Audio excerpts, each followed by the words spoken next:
870 metros, menos de 1 quilômetro.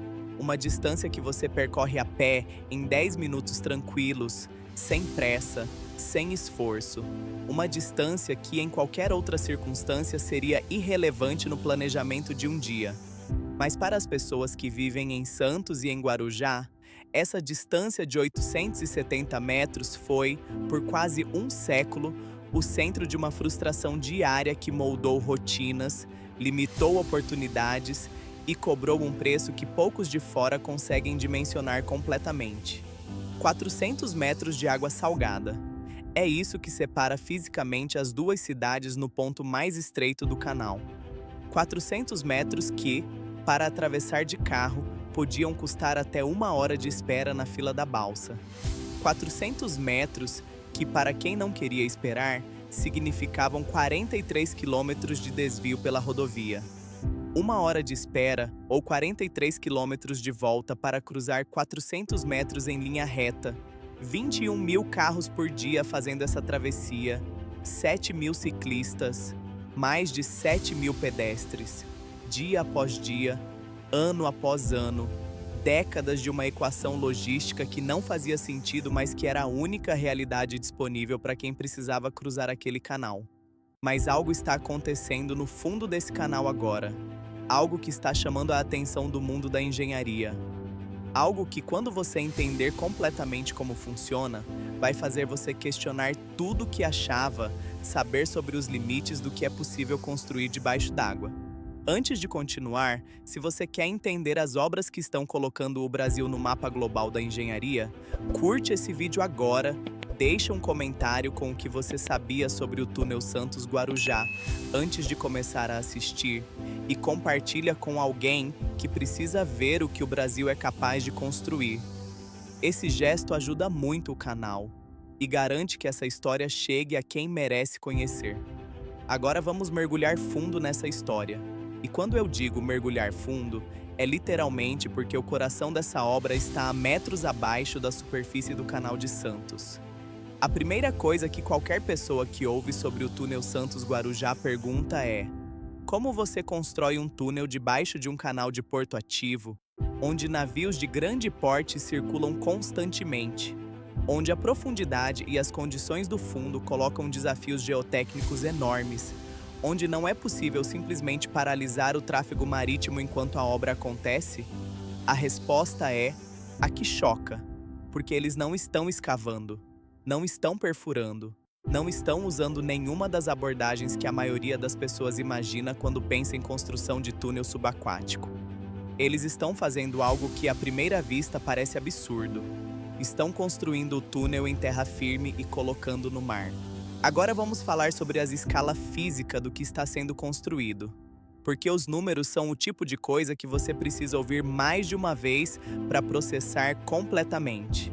6 blocos de concreto, cada um com 145 metros de comprimento, 37 metros de largura, mais de 10 metros de altura, dezenas de milhares de toneladas cada um.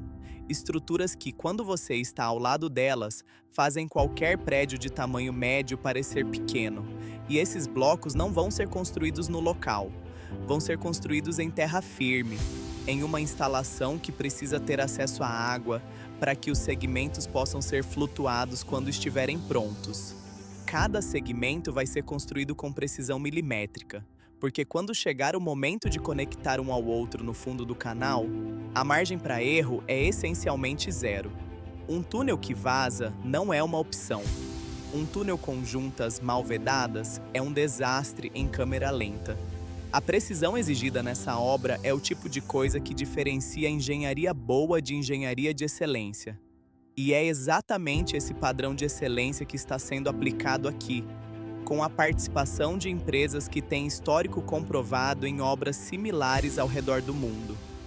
O consórcio responsável pela obra é uma parceria que por si só conta uma história sobre o nível de sofisticação que esse projeto representa.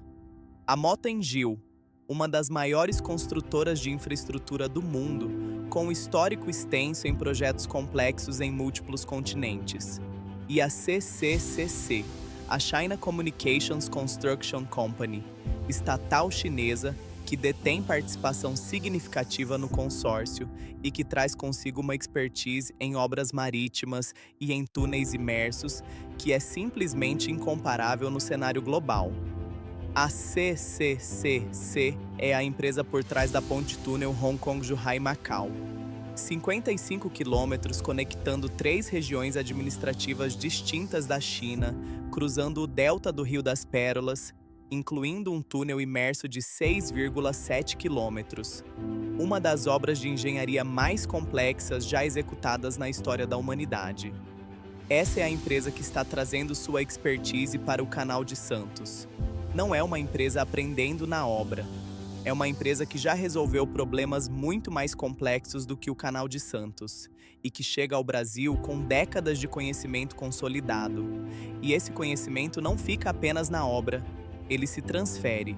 Os engenheiros brasileiros que vão trabalhar nessa construção estão adquirindo um nível de expertise que antes simplesmente não existia no país. O investimento de 6 bilhões e 800 milhões de reais que está sendo mobilizado para esse projeto é o maior de uma obra individual do novo Programa de Aceleração do Crescimento. Um número que impressiona em termos absolutos, mas que precisa ser colocado em contexto para ser completamente compreendido. 30% do comércio exterior brasileiro passa pelo Porto de Santos. 30%. O porto mais movimentado da América Latina. A porta de entrada e saída de uma fatia enorme de tudo que o Brasil exporta e importa para o mundo. E esse porto tem um gargalo de quase 100 anos na sua entrada. Um gargalo que cobra um preço de cada operação, de cada caminhão, de cada container que precisa fazer a travessia entre Santos e Guarujá. Quando você coloca o investimento de 6,8 bilhões em perspectiva, com o volume de comércio que passa por Santos, com o custo acumulado de décadas de ineficiência logística, com o potencial de redução de custos que uma travessia de 2 minutos oferece em comparação com 1 hora de fila de balsa, a equação muda completamente. Não é gasto. É o investimento com maior potencial de retorno econômico que o Brasil poderia fazer nesse trecho específico da sua infraestrutura. A transformação que esse túnel vai produzir na vida das 80 mil pessoas que cruzam o canal todos os dias é difícil de quantificar em números, mas é absolutamente real e absolutamente imediata. De 1 hora de espera para 2 minutos. Essa redução não é apenas uma estatística, é tempo de vida devolvido, é rotina transformada. É o trabalhador que hoje precisa sair mais cedo de casa para garantir que vai chegar ao trabalho no horário, mesmo que more a poucos quilômetros do destino, que vai poder dormir mais, que vai chegar menos estressado, que vai ter mais tempo para a família no final do dia.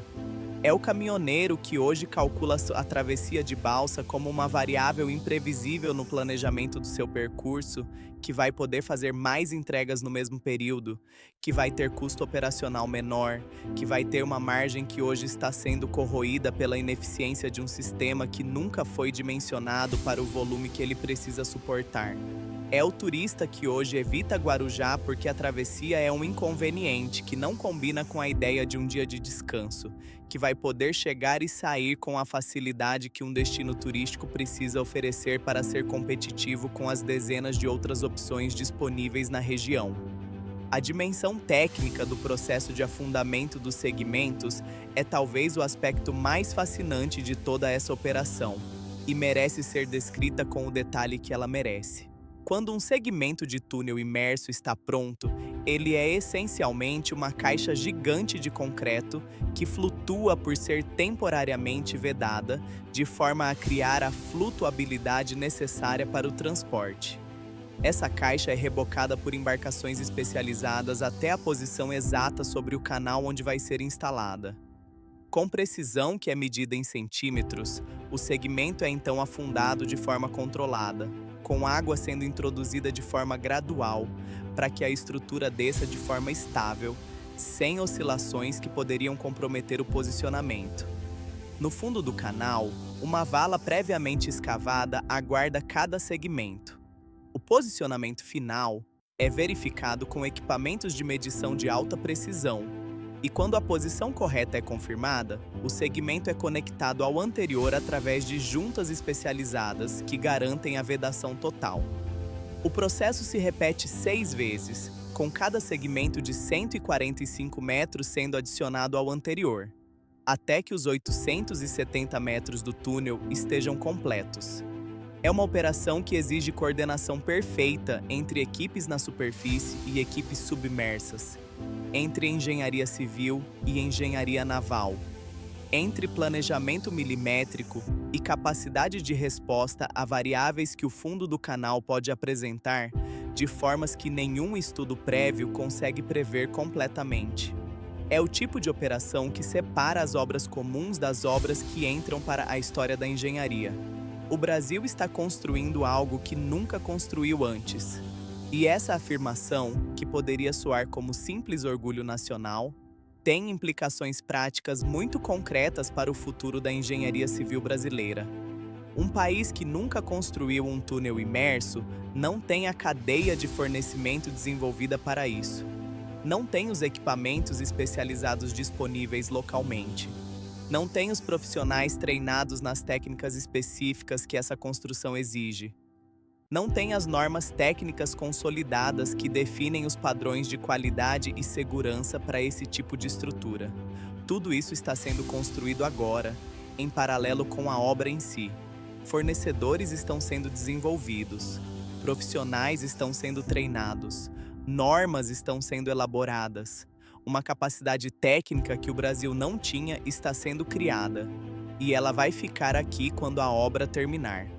Vai estar disponível para o próximo projeto que precisar dessa tecnologia.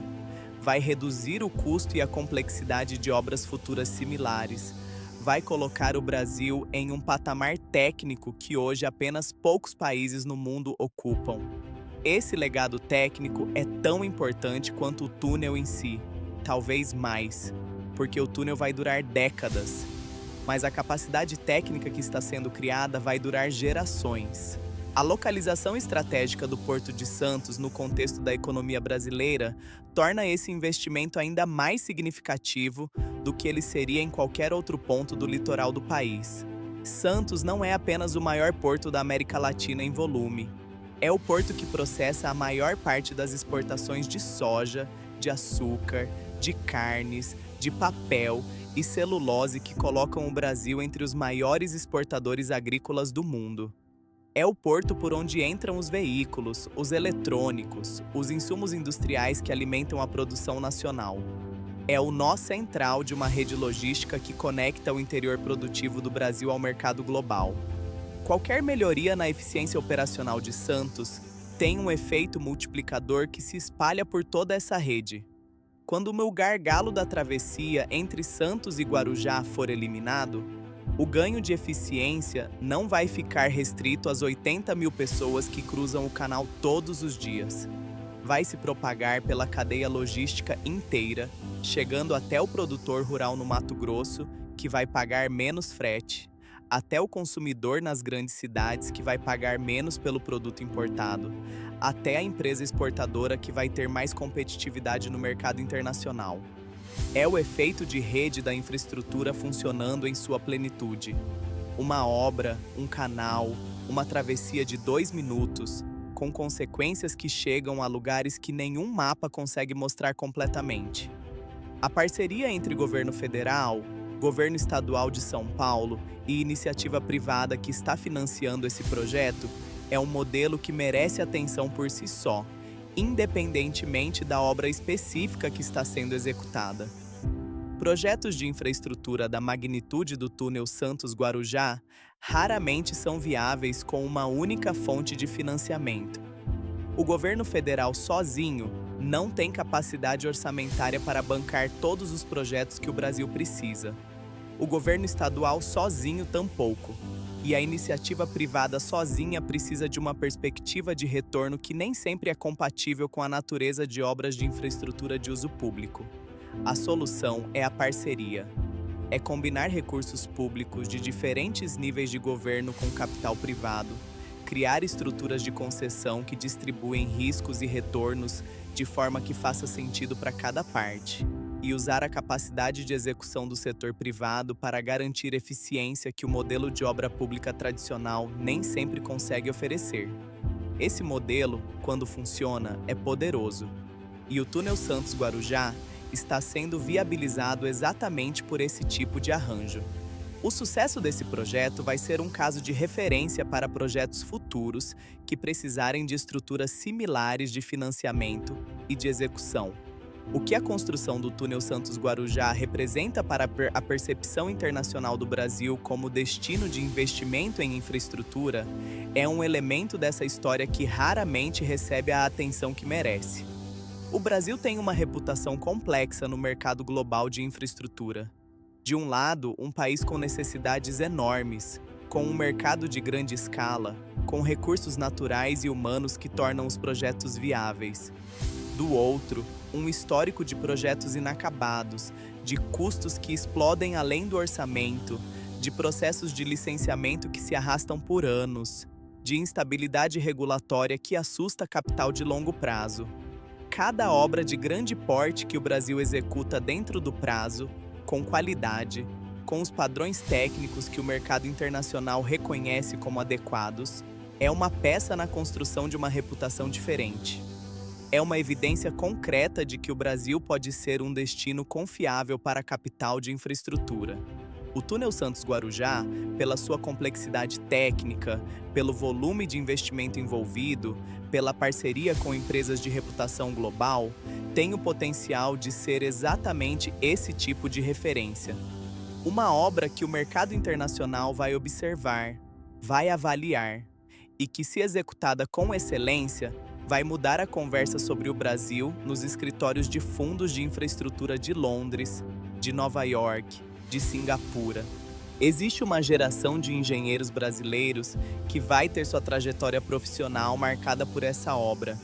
Não apenas os que vão trabalhar diretamente na construção do túnel, embora esses sejam os mais óbvios, mas todos os que vão estudar essa obra, que vão aprender com os seus desafios e com as suas soluções, que vão aplicar o conhecimento gerado aqui em projetos futuros que hoje ainda nem existem no papel. A engenharia avança por acumulação. Cada obra complexa que é executada adiciona ao repertório técnico da profissão um conjunto de soluções, de lições aprendidas, de formas de resolver problemas que não eram conhecidas antes. Esse repertório é o que permite que a próxima geração de engenheiros resolva problemas mais complexos do que a geração anterior conseguia. O Brasil está adicionando ao seu repertório técnico, com o Túnel Santos-Guarujá, a capacidade de construir em ambientes marítimos desafiadores com tecnologia de ponta. Está adicionando a experiência de coordenar uma operação de afundamento de segmentos de túnel com a precisão que ela exige. Está adicionando o conhecimento de gestão de uma obra que envolve parceiros internacionais, fornecedores de múltiplos países e padrões técnicos que transcendem as normas brasileiras. Esse conhecimento não tem preço em reais. Tem preço em capacidade futura, em projetos que vão ser possíveis porque esse foi feito primeiro. A história das grandes obras de infraestrutura mostra que elas raramente são apenas o que parecem à primeira vista. A Torre Eiffel era para ser temporária. O Canal do Panamá foi declarado impossível antes de ser concluído.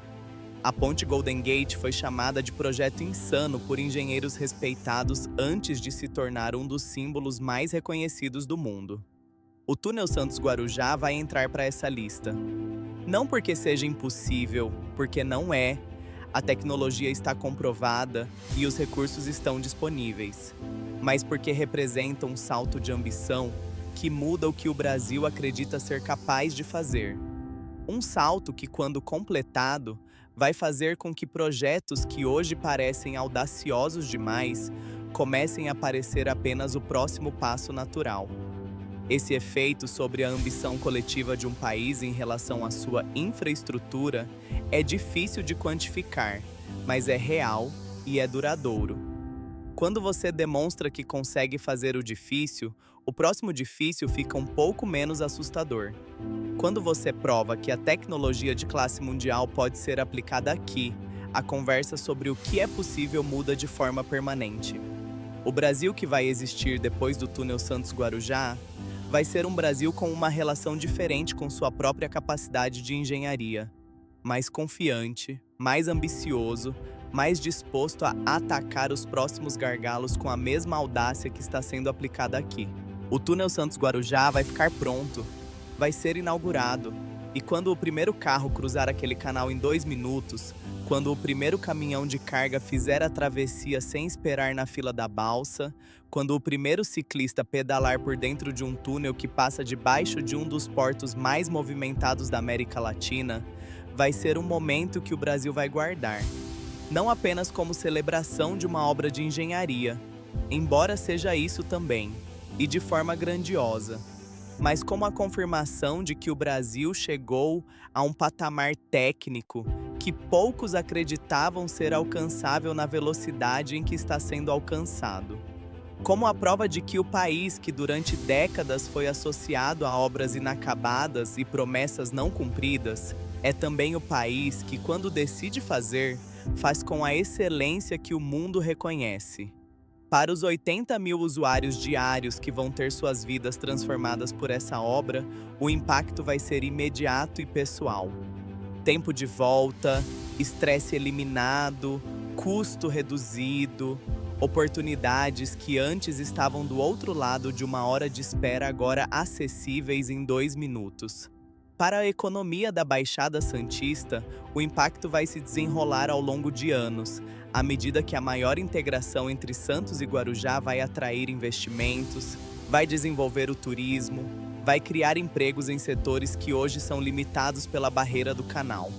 Para o Porto de Santos e para toda a cadeia logística que depende dele, o impacto vai ser de eficiência e de competitividade que vai se traduzir em custos menores para exportadores, importadores e consumidores finais ao longo de toda a cadeia.